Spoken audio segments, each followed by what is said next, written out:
होली न लागे नहीं मनावा सजनवा बिना ना होली न लागे नहीं मनावा बैगनवा बिना ना।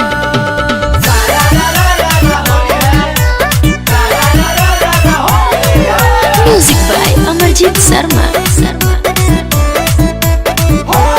लाल पियर रंगवा देखी मन तरसेला मन तरसेला हो मन तरसेला। लाल पियर रंगवा देखी मन तरसेला सुतिल से जरिया रतिया तकिए से काटेला आग जाबा दिनवा ना जगले हो खाता बिहनावा सजनवा बिना ना होली न लागे नहीं मनावा सजनवा बिना ना।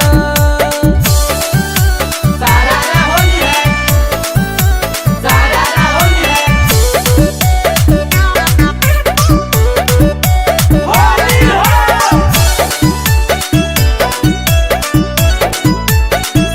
हो जाला उदास लहंगा दोसर के ताकेला दोसर के ताकेला हो दोसर के ताकेला।